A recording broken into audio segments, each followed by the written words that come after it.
Hi guys, and welcome back to my channel.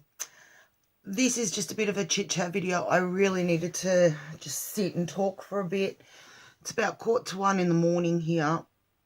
I know I'm not going to be able to sleep when I get to bed, so I thought I'd just come on and have a chat, and then maybe when I go to bed I will be able to sleep. I'm doing it a bit tough at the moment the last few days. I don't know whether it's because on Friday, it's Monday today here, or now Tuesday, early Tuesday morning. Friday I stepped out of my back door and rolled my ankle. It's getting better. The ankle bone itself is still really sore, but I can move around a lot easier. That was on my left foot, which was good because it meant I could still drive. But my right knee is fully bruised because that must have hit the ground pretty hard too. Elbow's a bit sore. Shoulder, hip. Got one of those little kids, you know, the toddler tables, wooden one out the back, just outside the back door. Shoulder's really sore where it hit that. So I was stuck on the couch basically all weekend. Although I did go and get my son. I dropped my son off at my mum's. I did go and pick him up on Saturday. And I drove again today. Lucky I've got an automatic car, so I don't need my left foot. I still hurt while I was driving, but yeah. Just got to sort of suck it up and get on with it. No one's going to do stuff for me. So yeah. But yeah, no, I don't know if it's because, as I said, I've been stuck on the couch all weekend or what. But I'm having a bit of a rough day today.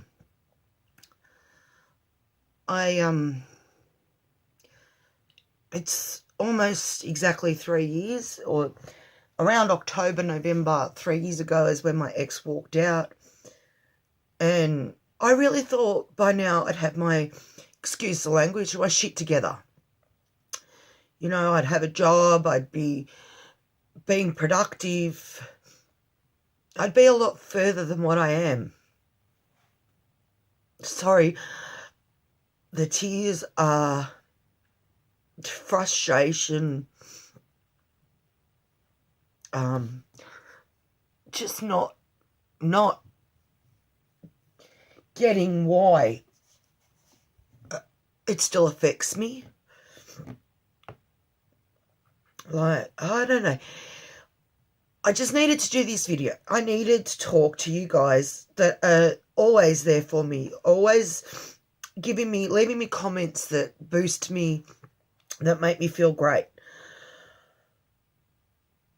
I honestly thought that I'd be in a better place than what I am, if that makes sense. I guess, well, I thought I might have met someone by now, but I haven't. But then you've got to go out to meet people. Where do I go? I've got my kids 24/7. I know my eldest goes to my mum's, but I've still got the younger one. And it makes it hard. I can't go out at night and meet people. I'm home. You know, most people separate, divorce or whatever, and the kids, you share custody. They go to their dads every now and then, or, you know, the grandparents on the other, like your ex's grandparents or whatever. No, not me. I've dealt with it all basically on my own. I mean, yeah, I've got my mum and dad, but yeah. I don't live with them. They don't live with me, so I do. I have to deal with the daily ins and outs and everything on my own, and sometimes it gets a lot. My eldest son has different learning issues, getting much better as he's getting older, but he still struggles to write essays and stuff down. If he could do everything verbally, he'd be fine. But having to write an essay or a report or anything, getting the information from his head to the paper, he struggles with. So that I haven't been there for him, and I'll admit that. I try and help, but with everything that I'd been going through over the last, well, not just 3 years, it was a long time prior to that as well. And then, of course, I've got my other child. As I've said, he's been diagnosed on the autism, or he's got autism spectrum disorder, social anxiety, and depression. Now, when you put two people with depression in the same house, even though one's a mother and one's a child, you can not clash heads. What happens is he gets down, I get down. If I get down, he gets down. So it's a vicious circle. And my eldest tries to pick up the pieces. So, yeah, I don't know. I guess because I feel so isolated and there's not a lot of people to talk to, I don't want to sound like I'm whinging. I really don't. I just need to talk. And that's what this is. This is all stuff that's been going on in my head for the last few hours. And I just know that getting into bed, I wasn't going to sleep. Because I do think of the future. I do think, what am I going to do? Where am I going to be? You know, I know probably stuff that I shouldn't even be thinking about. But I want to know, I want to let people know, other people know too. If you're watching this and you have these feelings or you're not going through a good time, no, you're not on your own. I know now I'm not on my own. And by putting this out there, some people might say I'm crazy for putting my personal stuff out there into the wild world web. But you know what? If I can help one person, my tears, my emotions, my feelings, they're worth it. They really are worth it. Because it means that someone out there knows they're not on their own. Depression can be a real isolating illness because there is no pain as such. There is no physical outward sign. I walk around most days and people say to me, oh, how are you? And I'll turn around and say, oh, yeah, I'm a bit tired, or no, I'm okay. And inside I'm breaking. Inside my head is like, I call it like a whirlpool. There's so many things going on in my head. Now, I'm not going to say, and I want to put it out there, this doesn't all stem from the breakup 3 years ago. That just reinitiated or reset, like, I was in control. I've had depression probably since I was about 16. I'm now nearly 40. I'll be 42 in February. So that's a lot of years. So the breakup set it off again. I had it under control. I was off medication and in control for about 18 months. And when he left, I've been back on medication in December. It'll be for 3 years. And I don't like being on medication. I don't like taking medication unless I really have to, but I have to. Because if I don't, I'd be still the mess I was 3 years ago. I think sometimes, though, because I have dealt with it all on my own, because I have not asked for help, or if I've asked, because I find when I ask for help with certain things, sometimes it's there, sometimes it's not. And in the end, I look at it, why? Why bother asking for help? Just do it on my own, and then I can't be disappointed. So that's why I do it on my own. It's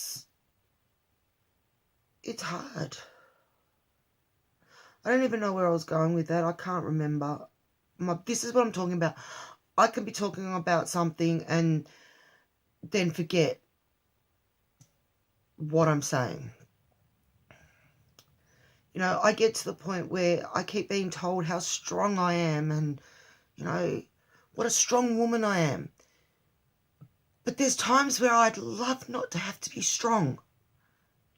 You know, you don't always want to be the strong one, the one that's independent, the one that can do everything on their own. Sometimes you need someone to step up and say, let me give you a hand. I did this for you.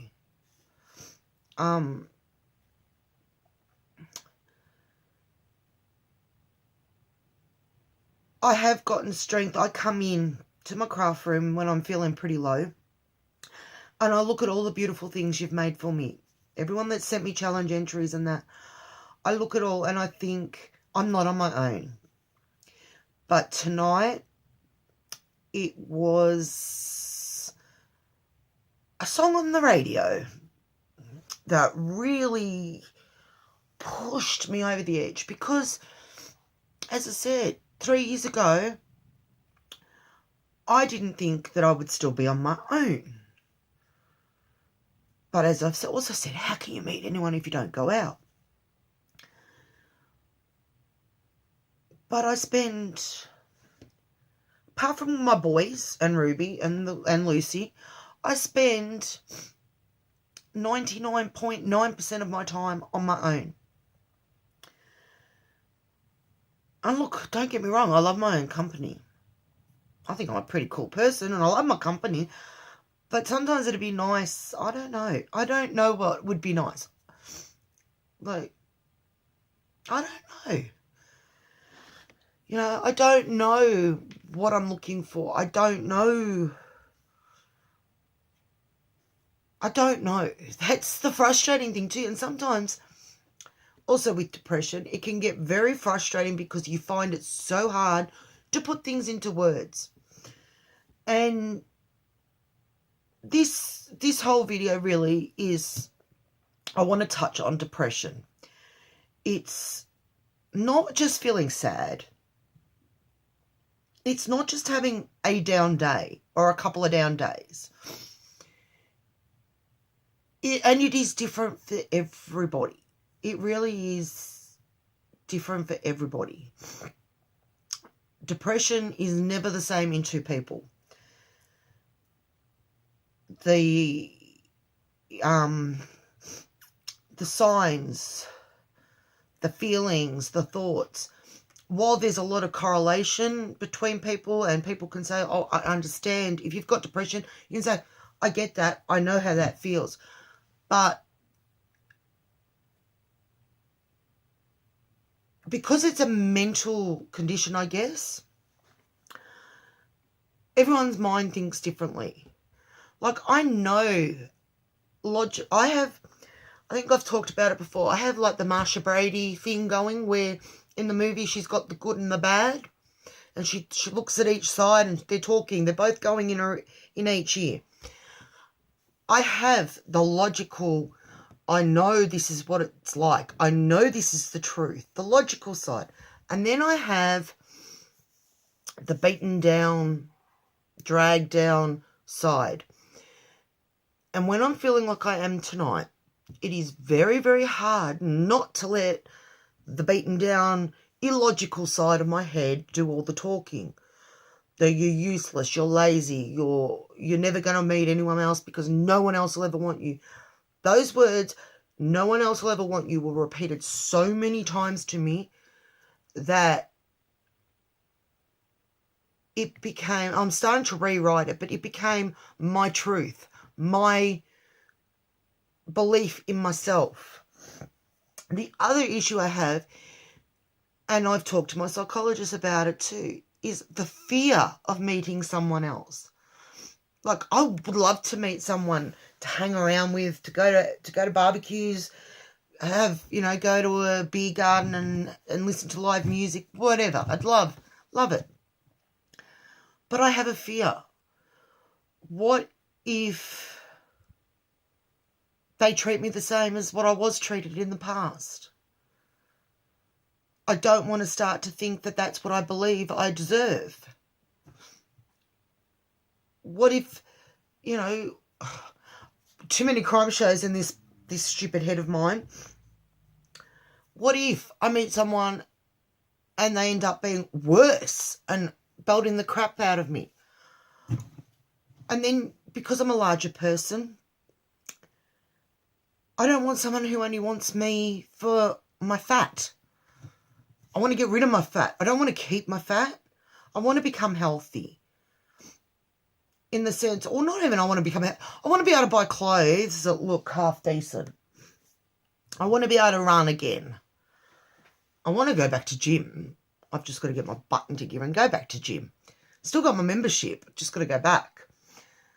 There's so many doubts and the unknowns. It wasn't like I met my ex when I was 16, just 16. I was with him from the time I was 16 till I was nearly 39. I'd never dated. I've never been on a date. Ever. Never. I haven't had that experience.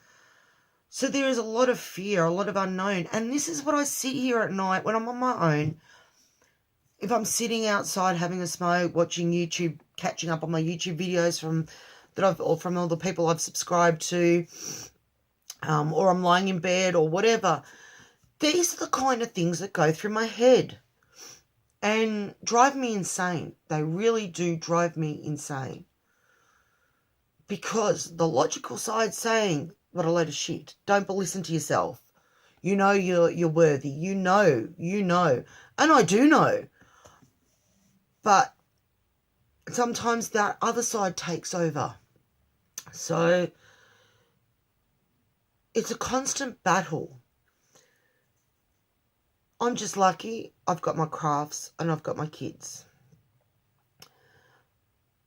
As I said, I don't know whether it's because I had to just sit around all weekend. So my house is a mess again because half my craft room's in the lounge room because I had to sit with my foot up. Tonight's the first night I've been able to sit with it down without it having like a toothache continually in my ankle. So my house is a mess again. The kitchen, I've tried to cook. The kids have been making coffees and stuff. So nothing's been done. It's all, wherever it landed. So I've got to get up tomorrow and do it all. But I don't know. I feel a bit better now I've spoken to you guys. As I said, I'm not whinging. I just need to talk. It can get frustrating. I get frustrated. A lot of the time my tears are frustration at myself, frustration at the fact that there are so many things that I deal with that are beyond my control. I fear the future. I look at it. My kids are getting older. It's not like I've got, young kids. They're getting older. I know that they're not going to live with me forever. And I had my whole life planned. And now, I don't know. Sometimes I really wish I knew. I know we can't see our future. Sometimes I wish we could.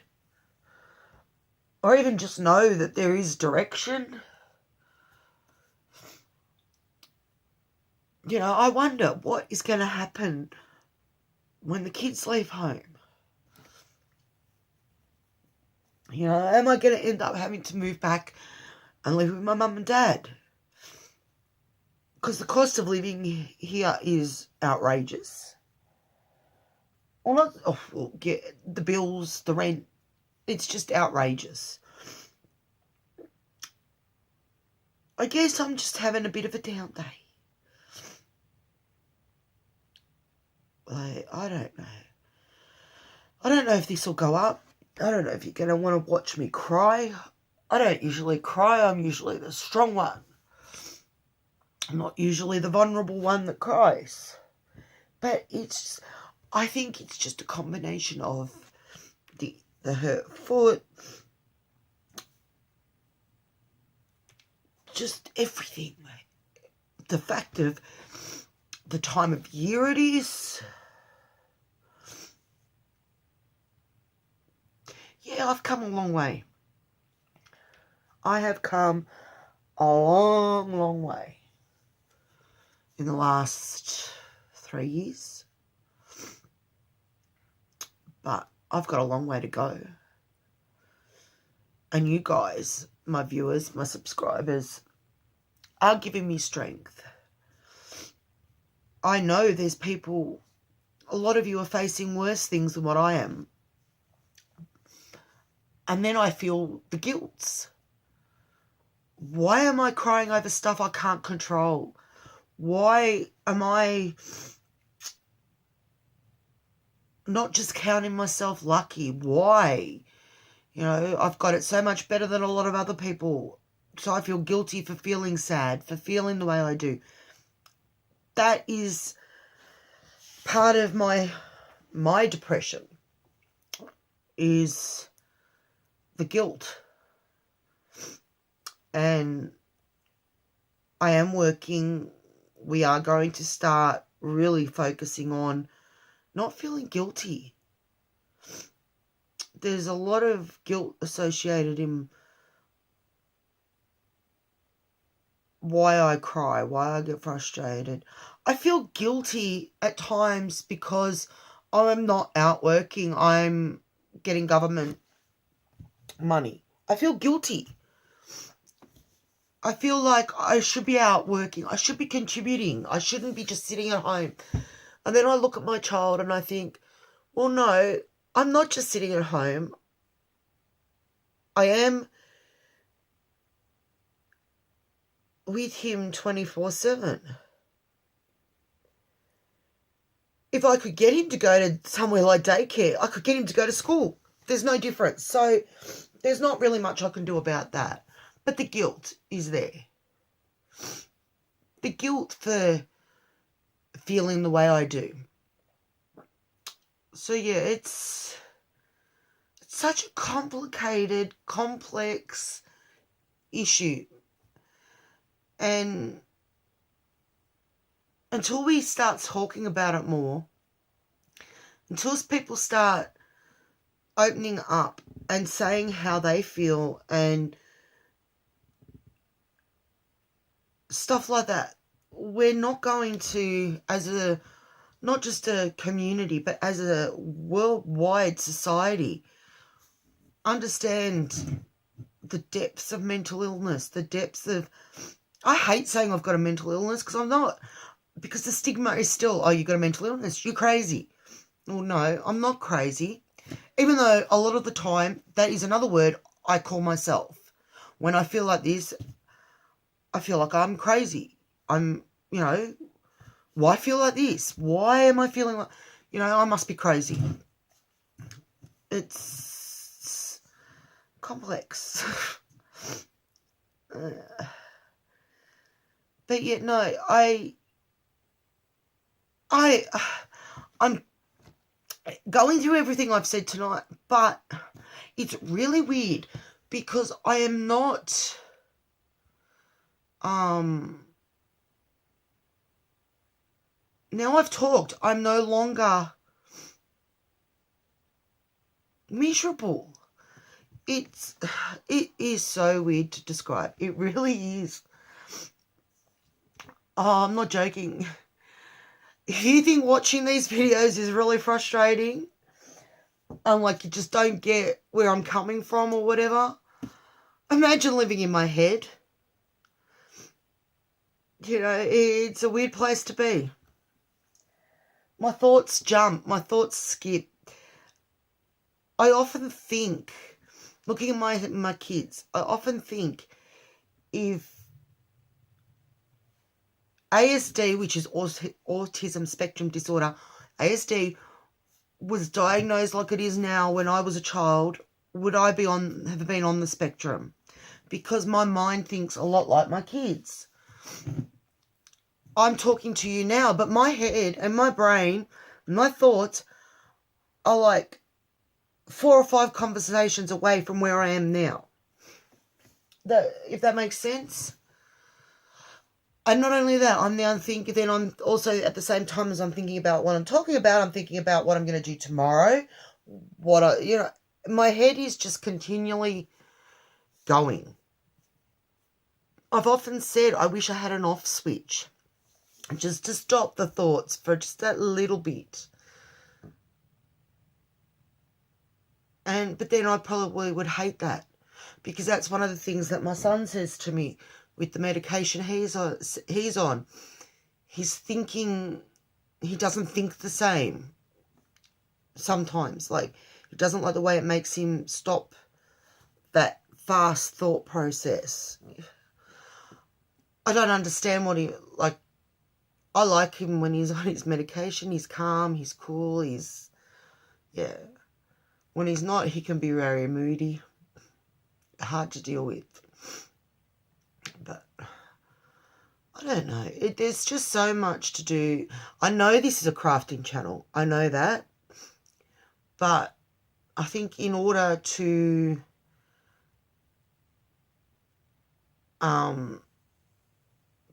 be true to myself, be true to my channel, be true to my subscribers, be true to you guys, and I know some of you have come over because of my chats about depression and that, I'm going to keep doing them. I'm going to keep doing them because as I've said, if I help one person not feel alone, yay. Yay. I'm not going through all this crap for nothing. It is a hard thing. With a broken leg, you put plaster on it, people can see it. Oh, you got a broken leg. You'll get better. With depression never heals. Pardon, sniffing. I hate sniffing. Just sniff. That's because I cried. That's why, ugly cry, sniffing, yuck. Anyway, depression is never cured. It's not cured. You learn to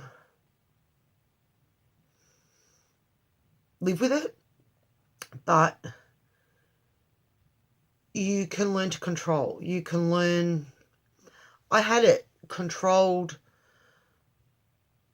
and everything, as I said, for 18 months prior, with no medication, prior to all the crap happening 3 years ago. And I know I've come a long way in those 3 years. Self-harming's not even a thought most of the time now. And there was many a time I thought I didn't want to be here anymore. Because I was with him for nearly 23 years. That's a long time. Never to have dated anyone else. Never to have, as I said, never been on a date. Never, I don't know how to meet people. Don't know how to do it. Apparently my mouth goes more than it should. Apparently I'm always saying the wrong thing, doing the wrong thing. But yeah, so I don't know. I'm rambling now. But I want to let you guys know, thank you for listening, because this has made me feel better. That's if you get to this point. I don't know. I don't know how many people actually watch to the end of the video. I really don't. And it's not crafting. There's nothing craft related in this. I've cried over being on my own. I've cried over hearing a song. You probably don't even want to know it. You probably don't even want to watch it. I don't know, but you know what? It makes me feel better. So, yeah. I'm sitting looking around me and I'm surrounded by beautiful things that people have made me. Talk to you guys and I actually feel a lot better. A lot better. See, tears gone now. 3 years ago, the tears were just 24/7. Now they come and go. And I guess it was Cup Eve, which it is tonight, down in Melbourne. We've got the Melbourne Cup running tomorrow, public holiday. 3 years ago, Cup Eve, we did go to a function and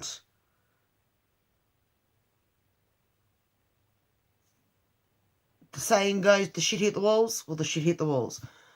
I had to have a friend pull my youngest son off his father because he was belting into him. I had him come back that night. The ex went back to his floozy, or as I call it, the skank. Went back to her place that night, ended up coming back to me, saying, oh, I've left her, I'm coming back to you. Staying the night, and then the next night he went back off to her. Now, that happened for almost 3 months. He kept going, coming and going, coming and going. I've left her. I'm going to stay with you and the boys. So it wasn't just, I'm going, see you later. It was back and forth and phone calls upon phone calls. I sat for hours giving him relationship advice. He'd ring me and say, what do I do? This is happening. This is with the woman that he's left me for. He'd ring me and ask me for relationship advice for him, between him and the new one. And me being me, gave him reasonable sound advice that was not full of vindictiveness or anything like that. So, yeah. I know. That's the kind of person, if you're wondering what kind of person I am, that is what I do. I don't do anything for my own gain. It's just me. Okay. So, unless that stopped, because apparently he's not with her, but, yeah, right. Yeah. I think that's what pisses me off too. Sorry about the language tonight. I don't know. I'm just so... that really annoys me. He did all the damage. He did all the crap. He did it all. And he's had women left, right and centre. And I can't meet one guy. Where's the fairness? There is no fairness. There is no fairness in this. I've decided you're either lucky or have everything go your way, or you fight for everything you've got. And I'm one of the ones that has to fight. If that makes sense, like he walks down the street and he meets someone. Me, I could drive to Queensland like I did and meet no one. Yeah, it's just that kind of thing. It's like, oh, where is the fairness in it all? Really? Maybe, and then I've thought maybe I should become mean, nasty, vindictive, horrible, selfish, all those things. And then I look at myself and I look in the mirror and I think, you could never be any of those things. I'd rather be on my own and stay true to who I am, stay kind, giving, caring, all those things, than be with someone and change who I am again. At times I still don't know who I am. These are all the things that you don't, unless you